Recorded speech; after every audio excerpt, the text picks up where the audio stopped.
दोस्तों 12th class political science second book के chapter 2 से संबंधित महत्वपूर्ण इम्पोर्टेंट क्वेश्चंस को देखेंगे, जो कि ऑब्जेक्टिव टाइप है।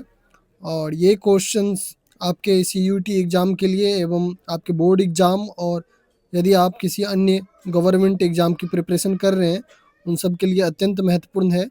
तो इन सब को ऑब्जेक्टिव के माध्यम से वर्णन भी करूँगा मैं।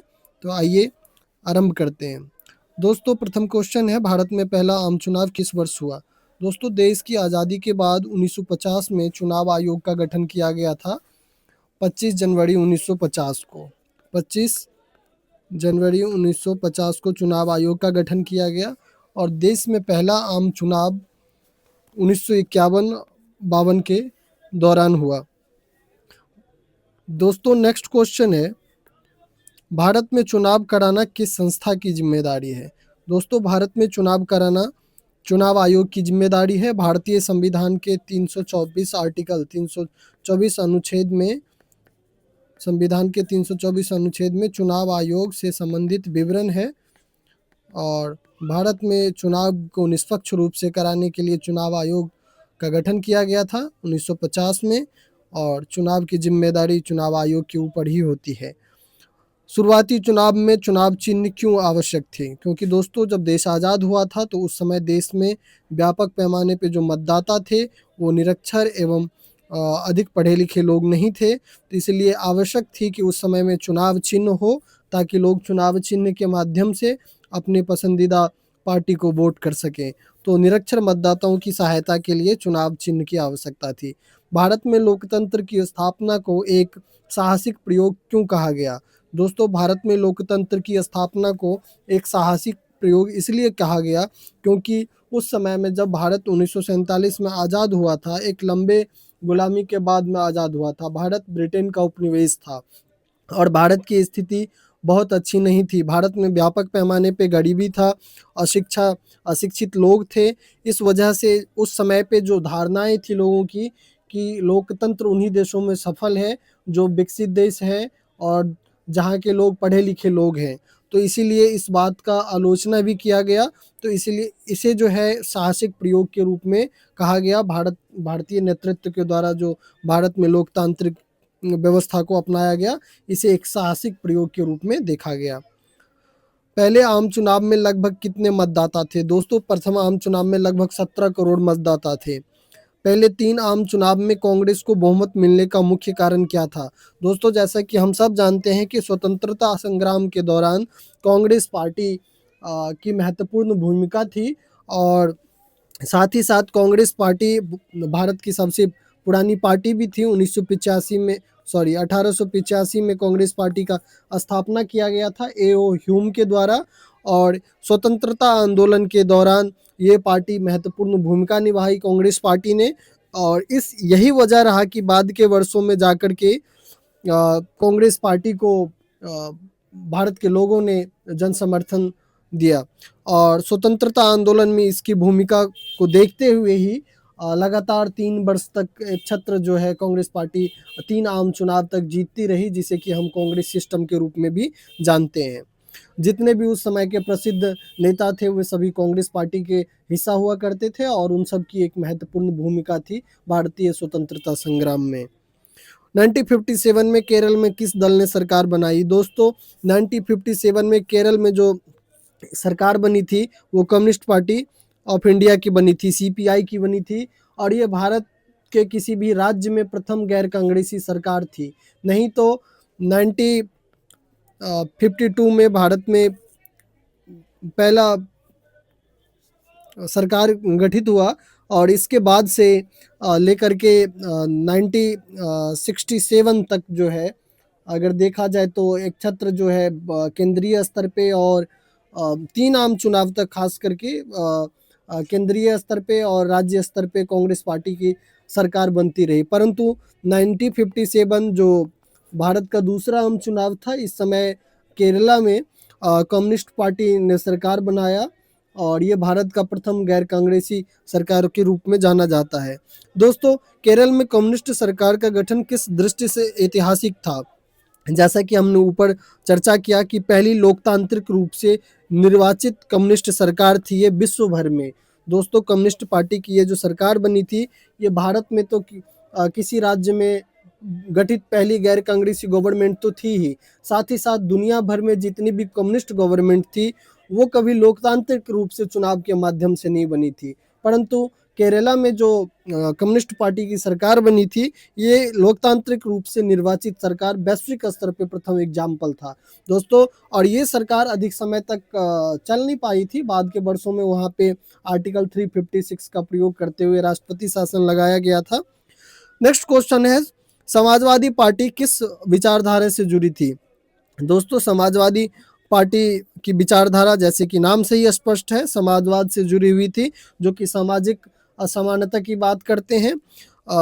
कांग्रेस प्रभुत्व का अर्थ क्या है? दोस्तों जैसा कि हमने ऊपर भी देखा कि कांग्रेस प्रणाली, कांग्रेस प्रभुत्व या फिर वन पार्टी डोमिनेटेड सिस्टम, ये भारतीय राजनीति के उस दौर के बारे में प्रयोग किया जाता है इस शब्द का, जब 3 आम चुनाव तक कांग्रेस पार्टी लगातार सरकार बनाती रही। और कांग्रेस प्रभुत्व का अर्थ अगर देखें आपके ऑप्शन के अनुसार, तानाशाही शासन तो हो नहीं सकती है, एक दलीय व्यवस्था भी नहीं होगी, लोकतंत्र में कांग्रेस का दीर्घकालिक शासन। हाँ जी दोस्तों, स्वतंत्रता के बाद में कांग्रेस पार्टी की जो पहले आम चुनाव से लेकर के 3 आम चुनाव तक जो प्रभुत्व कायम रहा, इसी को कांग्रेस प्रभुत्व का दौर कहा जाता है या फिर कांग्रेस सिस्टम के नाम से जाना जाता है। ये कांग्रेस सिस्टम शब्द रजनी कोठारी जी ने दिया था, और साथ ही साथ वन पार्टी डोमिनेटेड सिस्टम जो है मोरिस जोन्स के द्वारा ये शब्द दिया गया था भारतीय राजनीति के बारे में। तो दोस्तों इस समय में विपक्ष का अभाव था, लेकिन एक दलीय व्यवस्था नहीं थी अन्य देशों की तरह, क्योंकि भारत में अन्य देशें भी थी, जैसे कि उस समय भी हमने देखा कि जो प्रथम आम चुनाव में ही जो कम्युनिस्ट पार्टी है उसको देश भर में 16 सीटें प्राप्त हुई थी, जो कि दूसरी कांग्रेस के बाद सर्वाधिक सीटें कम्युनिस्ट पार्टी की थी उस समय में। तो इस प्रकार से प्रथम आम चुनाव में भी सिर्फ कांग्रेस ने ही चुनाव नहीं लड़ा था, अन्य पार्टियां भी पार्टिसिपेट किया था इलेक्शन में। तो इसलिए जो है एक दलीय व्यवस्था नहीं थी, बहुदलीय व्यवस्था है भारत में आरंभिक समय से ही। कांग्रेस को कैच ऑल पार्टी क्यों कहा गया? दोस्तों कैच ऑल पार्टी इसलिए कहा गया क्योंकि कांग्रेस पार्टी में सभी वर्ग का प्रतिनिधित्व था। कांग्रेस को एक सामाजिक एवं वैचारिक गठबंधन के रूप में जो है नामांकित किया गया कि कांग्रेस एक ऐसी पार्टी है जहां पे एक ही छाते के नीचे अलग अलग विचारधारा के लोग, साथ ही साथ अलग अलग सामाजिक वर्ग के लोग जो है कांग्रेस पार्टी से जुड़े हुए थे, इसीलिए कांग्रेस को कैच ऑल पार्टी या फिर एक सामाजिक एवं विचारधारात्मक गठबंधन के रूप में कहा गया। कांग्रेस के भीतर असहमति को क्या कहा गया? दोस्तों कांग्रेस के भीतर असहमति को वैचारिक बहस किया गया, क्योंकि कांग्रेस के भीतर वैचारिक रूप से भिन्नता रखने वाले लोग शामिल थे कांग्रेस में, उनकी एक अलग गुट होती थी, परंतु जो कांग्रेस पार्टी की व्यवस्था इस प्रकार की थी कि उनकी बात को तरजीह दिया जाता था पार्टी में, और इस प्रकार से पार्टी एक विचारधारात्मक गठबंधन के रूप में भी बनी रही 1967 तक जो है। सीपीआई का वैचारिक आधार क्या था? दोस्तों कम्युनिस्ट पार्टी ऑफ इंडिया का वैचारिक आधार की अगर हम बात करें तो मार्क्सवाद था, और 1964 में इसका विभाजन भी हो जाता है भारत चाइना युद्ध के बाद में, और सीपीआई से ही जो है सीपीआईएम बनता है, जिसे कि communist party of India Marxist जो है नाम दिया गया। भारतीय जनसंघ की स्थापना किसने की? दोस्तों भारतीय जनसंघ की स्थापना श्यामा प्रसाद मुखर्जी के द्वारा किया गया था। अत्यंत महत्वपूर्ण प्रश्न है, भारतीय जनसंघ किस विचारधारा से जुड़ा था? दोस्तों भारतीय जनसंघ जो है सांस्कृतिक राष्ट्रवाद की विचारधारा से जुड़ा हुआ था। शुरुआती वर्ष में विपक्षी दलों की स्थिति कैसी थी? दोस्तों शुरुआती वर्षों में विपक्षी दलों की स्थिति बहुत ही अच्छी नहीं थी, कांग्रेस का प्रभुत्व था और विपक्षी दल कमजोर थे, और कमजोर लेकिन प्रभावी थे, वो अपनी बात उठाते थे, रखते थे, विपक्ष की भूमिका निभाते थे।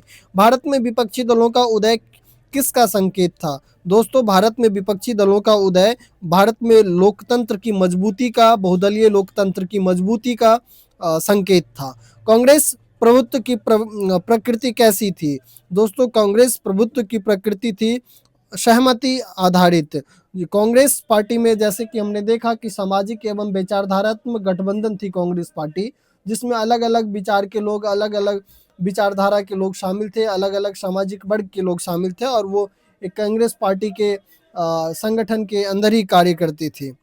1952 के चुनाव में महिलाओं के मतदान को लेकर कौन सी बात सही है?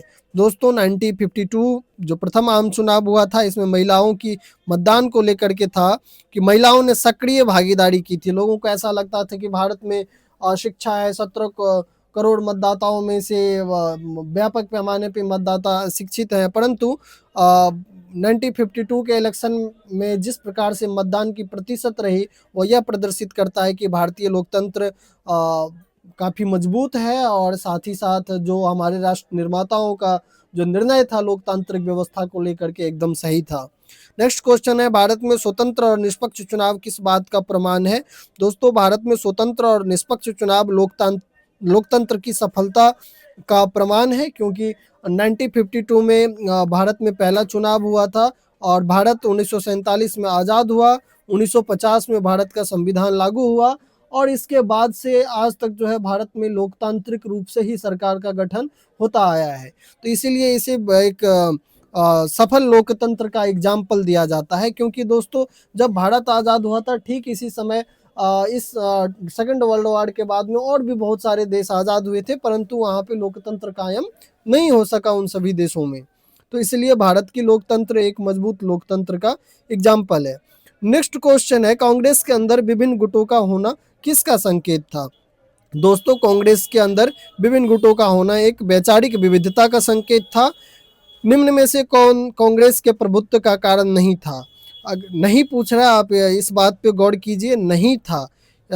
अगर आप देखें तो स्वतंत्रता संग्राम में कांग्रेस की भूमिका थी, मजबूत संगठन था कांग्रेस पार्टी का, विपक्ष कमजोर था, सैन्य समर्थन नहीं था। दोस्तों भारतीय राजनीति में सैन्य का हस्तक्षेप नहीं रहा है। भारत में लोकतंत्र की स्थापना के समय सबसे बड़ा डर क्या था?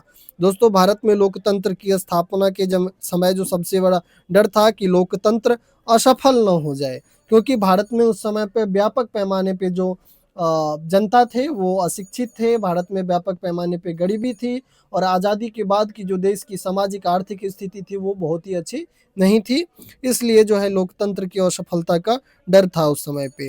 नेक्स्ट क्वेश्चन है कि समाजवादी नेताओं का कांग्रेस से अलग होने का कारण क्या था?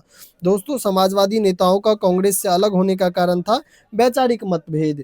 जब कांग्रेस ने अपनी नीति में बदलाव किया तो उस समाजवादी विचारधारा के लोगों को ऐसा लगा कि कांग्रेस पार्टी अब पूंजीवाद का समर्थक है, तो इसलिए समाजवादी विचारधारा के नेताओं ने कांग्रेस से दूरी बनाया। भारतीय जनसंघ बाद में किस पार्टी का आधार बना? दोस्तों भारतीय जनसंघ वर्तमान में जो आप बीजेपी देखते हैं, बीजेपी का आधार बना। भारत में सार्वभौमिक वैश्विक मताधिकार का अर्थ क्या है? दोस्तों भारत में सार्वभौमिक वैश्विक मताधिकार का अर्थ है सभी वयस्क नागरिक को वोट, यानी कि भारत में जो भी व्यक्ति 18 वर्ष से ऊपर के हो चुके हैं उन सभी को मतदान करने का अधिकार है। इसी को भारत में सार्वभौमिक वयस्क मताधिकार के रूप में जाना जाता है। पहले ये उम्र 21 वर्ष था, बाद के वर्षों में इसे कम कर दिया गया। नेक्स्ट क्वेश्चन है 27 नंबर का, पहले आम चुनाव में मतदान प्रतिशत कैसा रहा? दोस्तों पहले आम चुनाव में मतदान प्रतिशत बहुत ही अच्छा था, अपेक्षा से अच्छा ही रहा। कांग्रेस प्रभुत्व की तुलना किस देश की पार्टी व्यवस्था से की जाती है? दोस्तों कांग्रेस प्रभुत्व की तुलना जापान की जो पार्टी व्यवस्था है वहां से की जाती है। नेक्स्ट क्वेश्चन है, विपक्षी दलों ने लोकतंत्र को कैसे मजबूत किया? दोस्तों विपक्षी दलों ने लोकतंत्र में एक महत्वपूर्ण भूमिका निभाया है और सरकार की आलोचना के माध्यम से, सरकार की नीतियों की आलोचना के माध्यम से विपक्षी दल ने लोकतंत्र को मजबूत बनाया भारत में। नेक्स्ट क्वेश्चन है 30, निम्न में कौन सा कथन सही है? तो दोस्तों निम्नलिखित क्वेश्चन में अगर देखिए जो आपका ऑप्शन है कांग्रेस प्रभुत्व और लोकतांत्रिक था, नहीं ये गलत है। विपक्ष का कोई महत्व नहीं था, ये बात भी गलत है, क्योंकि विपक्ष का महत्व था, विपक्ष का सरकार की नीतियों का आलोचना करती थी। कांग्रेस का प्रभुत्व लोकतांत्रिक था, क्योंकि कांग्रेस पार्टी की जो सरकार बनती थी वो लोकतांत्रिक चुनाव के माध्यम से बनती थी। कांग्रेस प्रभुत्व लोकतांत्रिक था, तो जी कांग्रेस प्रभुत्व लोकतांत्रिक था। भारत में एक दलीय शासन था नहीं, भारत में बहुदलीय व्यवस्था थी, अन्य पार्टियां भी चुनाव लड़ती थी, उनको भी सीट मिलता था। दोस्तों आइए अब हम कुछ महत्वपूर्ण फैक्ट देखते हैं जो कि चुनाव आयोग से संबंधित होगा, साथ ही साथ ईवीएम और वीवीपैट से संबंधित होगा। तो दोस्तों जो चुनाव आयोग का गठन है वो भारत में कब किया गया, तो 25 जनवरी 1950 को किया गया था। और भारत के जो प्रथम चुनाव आयुक्त थे उनका नाम सुकुमार सेन था। सुकुमार सेन प्रथम चुनाव आयुक्त थे।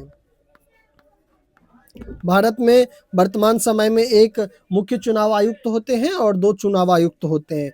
चुनाव आयोग का वर्णन जो है आर्टिकल के 324 में किया गया है भारतीय संविधान के।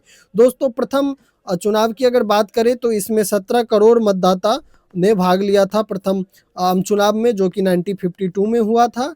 और इसके अगर बात करें तो इसमें कुल मिला के 32 से जो है एमएलए का चुनाव हुआ था, साथ ही साथ 489 जो है एमपी भी चुन करके आए थे इस चुनाव के माध्यम से। अब अगर हम ईवीएम की बात करें, दोस्तों ईवीएम का प्रथम प्रयोग जो है 1982 में किया गया। और ये केरल के जो उपचुनाव हुए थे एक वहाँ पे, इस जगह का नाम है फरावूर क्षेत्र, विधानसभा क्षेत्र है ये। यहाँ पे जो है प्रथम ईवीएम का प्रयोग किया गया था भारतीय चुनाव में। अब अगर हम वीवीपैट की बात करें, वीवीपैट की का जो प्रथम प्रयोग है वो 2013 के नागालैंड में हुए एक आम चुनाव में किया गया था। और नागालैंड के इस जगह का जो नाम है वो नोकशेन इस जगह का नाम है। ये भी एक विधानसभा क्षेत्र है, यहाँ भी उपचुनाव ही हुआ था। और वर्तमान समय में 2019 से जो है वीवीपैट और जो ईवीएम है ये चुनाव में अनिवार्य कर दिया गया है। साथ ही साथ दोस्तों आइए चुनाव से संबंधित और एक आंकड़े आपको बताते हैं जो कि काफ़ी इंटरेस्टिंग है। जो प्रथम आम चुनाव हुआ था, प्रथम चुनाव जो हुआ देश में जिसे आम चुनाव के नाम से जानते हैं, इसमें 489 सीट पे चुनाव हुआ था, जिसमें 364 सीट कांग्रेस पार्टी को मिली थी।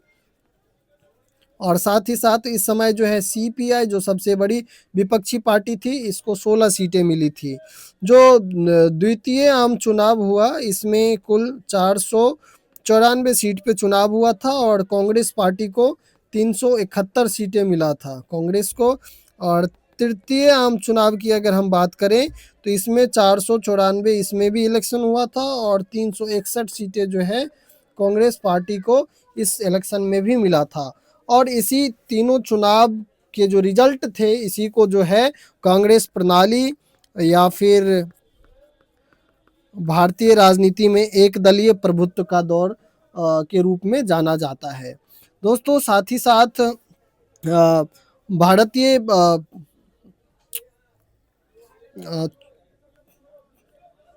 चुनाव से दोस्तों भारत में मतदान के बदलते तरीके की अगर हम बात करें तो इससे संबंधित मैंने एक वीडियो भी बना रखा है, उसको आप देख सकते हैं।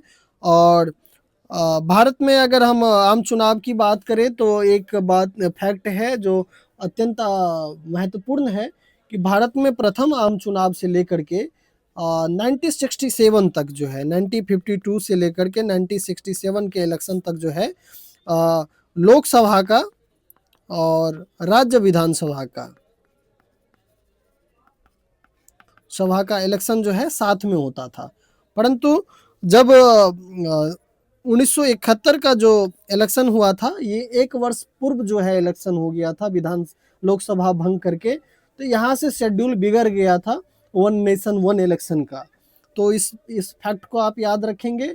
और साथ ही साथ आप एक तथ्य और याद रख सकते हैं कि कांग्रेस प्रणाली का विघटन जो है 1967 में माना जाता है और केंद्रीय स्तर पे प्रथम गैर कांग्रेसी सरकार जो है आपातकाल के बाद 1977 में जो है बना था। तो आज के इस वीडियो में दोस्तों इतना ही रहेगा। मुझे उम्मीद है कि आपको ये वीडियो पसंद आए और आपको अगर ये पसंद आया हो तो कृपया इसे अपने दोस्तों के साथ शेयर करें, चैनल को सब्सक्राइब करें, वीडियो को लाइक करें। धन्यवाद।